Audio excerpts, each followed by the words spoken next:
আসসালামু আলাইকুম এভরিওয়ান।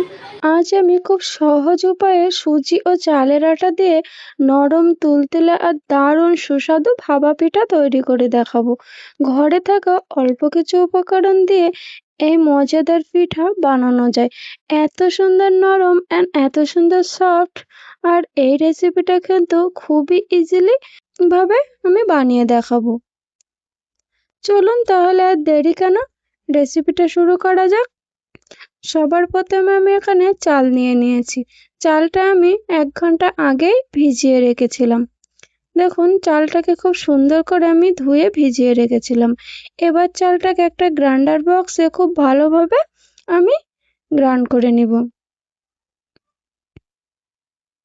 দেখুন, চালটাকে আমি খুব ভালোভাবে গ্রাইন্ড করে নিয়েছি। আর নিয়ে নিবে 1 বাটি পরিমাণ সুজি। সুজিটাও খুব ভালোভাবে মিক্সচারে আমি খুব সুন্দর করে মিক্স করে নিব। দেখুন, চাল আর সুজিটাকে আমি খুব সুন্দরভাবে ব্লেন্ড করে নিয়েছি। আমার ব্যাটারটা আপনারা দেখতেই পাচ্ছেন। এর মধ্যে এবার অল্প অল্প দুধ দিয়ে খুব সুন্দর করে আমি একটা পারফেক্টলি ব্যাটার তৈরি করে নিব।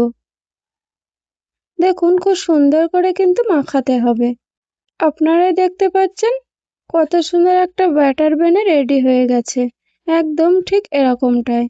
এর মধ্যে এবার আমি পরিমাণ মতো লবণ আর 1 চামচ পরিমাণ বেকিং পাউডার দিয়ে আর একটু সুন্দরভাবে মাখিয়ে নিব। দেখুন, আমার ব্যাটারটা একদম পারফেক্টলি রেডি হয়ে গেছে, আপনারাই দেখতে পাচ্ছেন। এবার আমি এর মধ্যে খুব সীমিত পরিমাণ ইনো অ্যাড করে দিব। ব্যাস, ইনোটা দিয়ে খুব জলদি কিন্তু আমার ব্যাটারটাকে মাখিয়ে নিতে হবে। দেখুন, রেডি হয়ে গেছে আমার ব্যাটারটা। এবার একটা আমি এরকম সাইজের বাটি নিয়ে নিব। নিয়ে এর মধ্যে আমি ব্যাটারটাকে আধা দিয়ে দিব। দিয়ে এর উপরে আমি নারকেল কোড়া দিয়ে দিব।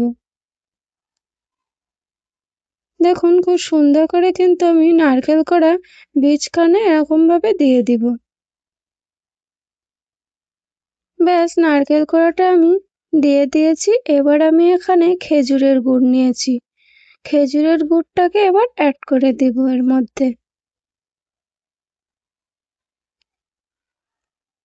দেখুন, সবগুলো খেজুরের গুড় আমি এর মধ্যে অ্যাড করে দিয়েছি। এবার আমি বাকি ব্যাটারটা দিয়ে দিব।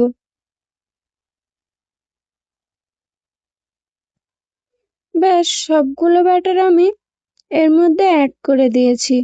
এবার আমি এর উপরে সামান্য নারকেল কোড়া আর দিয়ে দিব সামান্য একটু গুড় উপর থেকে। দেখুন, একদম রেডি হয়ে গেছে আমার। এবার আমি একটা কড়াইতে পানি একদম ভালোভাবে গরম করে নিয়েছি। এর উপরে এবার আমি বাটিটা রেখে ঢাকা দিয়ে কমসে কম আধা ঘন্টা মতো একদম হাই ফ্লেমে রেখে দিতে হবে। এর উপর থেকে আমি ভারী একটা কিছু চাপা দিয়ে দিব। 30 থেকে 40 মিনিটে আমাদের ভাপা পিঠাটা একদম পারফেক্টলি রেডি হয়ে গেছে। আপনারাই দেখুন কতটা ফুলে উঠেছে, দেখতেই পাচ্ছেন।